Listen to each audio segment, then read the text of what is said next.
نبی صلی اللہ علیہ وسلم نے ارشاد فرمایا ذاق طعم الایمان من رضی باللہ ربا وبالاسلام دینا وبمحمد نبیا صلی اللہ علیہ وسلم۔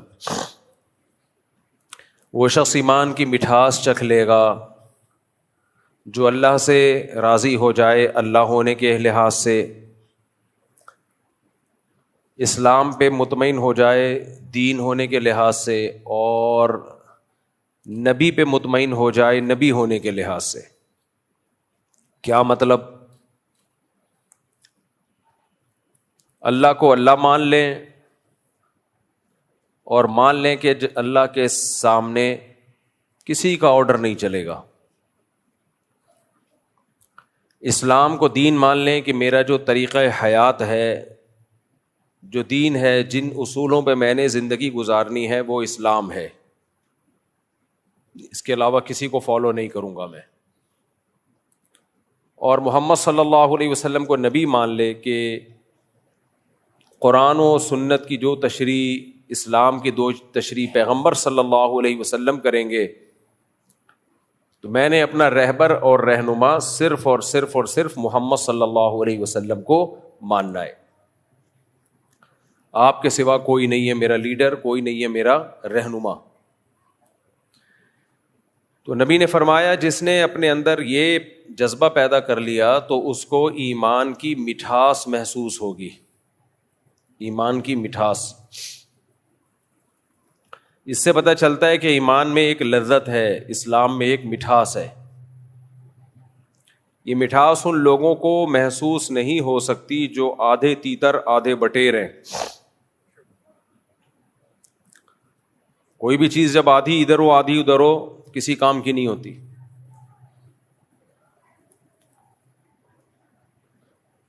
کچھ لوگوں کو اللہ تعالیٰ نہ مذکر پیدا کرتا ہے نہ مؤنث، وہ تو اللہ کی طرف سے آزمائش ہوتی ہے، لاکھوں میں کوئی ایک آدھ ایسے ہو جاتے ہیں ٹرانسجینڈر۔ لیکن جو اپنے اختیار سے ادھر یا ادھر ہو جائے وہ کتنا برا لگتا ہے اور کتنی بڑی پھٹکار برستی ہے اس کے اوپر۔ مرد تھا عورت بننے کی کوشش کر رہا ہے، عورت تھی مرد بننے کی کوشش کر رہی ہے، لوگ بھی برا بلا کہتے ہیں، دیکھنے میں بھی برا لگتا ہے، لعنتیں برس رہی ہوتی ہیں۔ وجہ کیا ہے بھائی؟ ایک طرف کو ہو جاؤ۔ تو جیسے اللہ نے کسی کو مرد بنایا وہ عورت بننے کی کوشش کرے برا لگے گا، عورت بنایا مرد بننے کی کوشش کرے بری لگے گی۔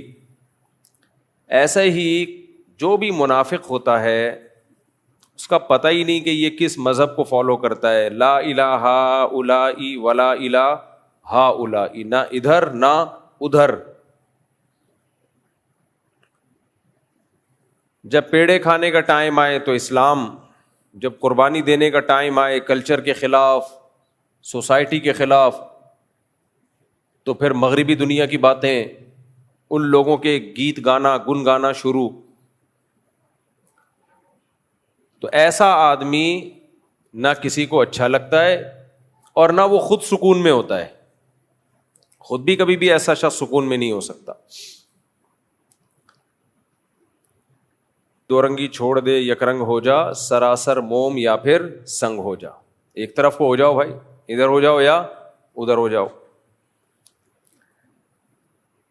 اب اسلام کے کچھ تعلیمات ہیں جس میں اسلام نے 2 اور 2 4 کی طرح چیزوں کو کلیئر کر دیا ہے۔ ایک بات خوب اچھی طرح سمجھ لیں، جب سے سوشل میڈیا آزاد ہوا ہے نا، آزاد، اس کے جہاں بہت سارے فائدے ہوئے ہیں بہت سارے نقصانات بھی ہوئے ہیں۔ آزادی اگر کچھ اصولوں اور ضابطوں کے ساتھ ہو تو یہ نعمت ہے، آزادی اگر بے لگام دے دی جائے تو یہ عذاب ہے۔ آپ مجھے ایک بات بتاؤ، بچوں کو ہم آزادی دیتے ہیں، کیا بغیر کسی لگام کے آزاد کر دیتے ہیں یا کوئی لمٹ ہوتی ہے اس کی؟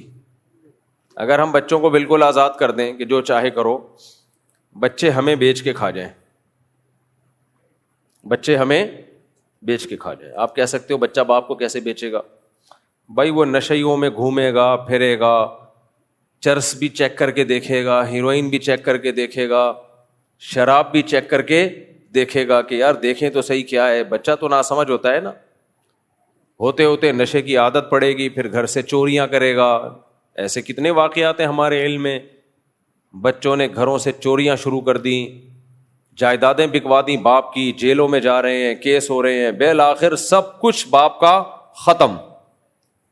میرے پاس تو ایسے ایسے کیس ہیں کہ آپ خون کے آنسو رو, کہ جب سب کچھ ختم ہو گیا تو بچے نے باپ ہی کو جیل بھجوا دیا. اس لیے اولاد کی اگر تربیت نہ ہو, بہت ڈینجرس, بہت خطرناک.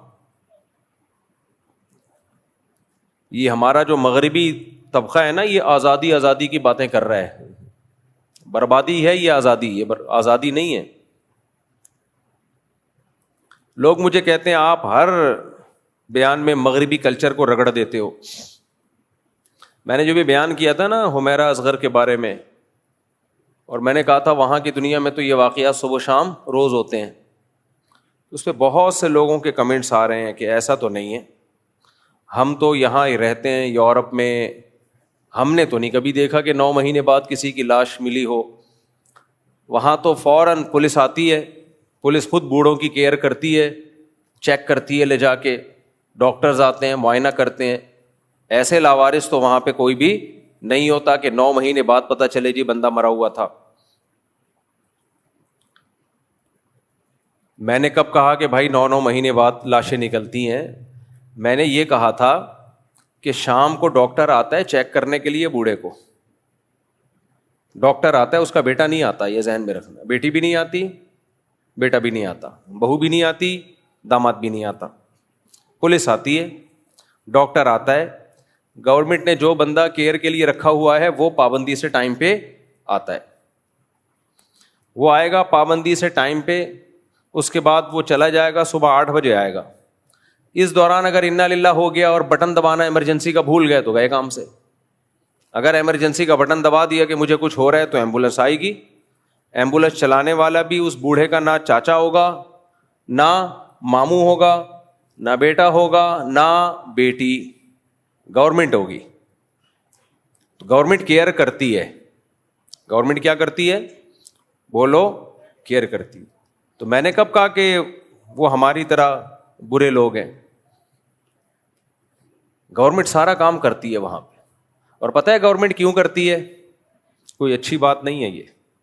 گورنمنٹ اس لیے کرتی ہے کہ اگر گورنمنٹ بوڑھوں کی کیئر چھوڑ دے نا تو وہ سوسائٹی میں جو بڈھوں کا حشر ہوگا نا, وہ تمہاری سوچ جہاں ختم ہوتی ہے وہاں بڈھوں کا حشر نشر وہاں سے بولو شروع ہوتا ہے. ضرورت ایجاد کی ماں ہے. ہمارے یہاں بھی اولڈ ہاؤس بننا شروع ہو گئے. کیا خیال ہے؟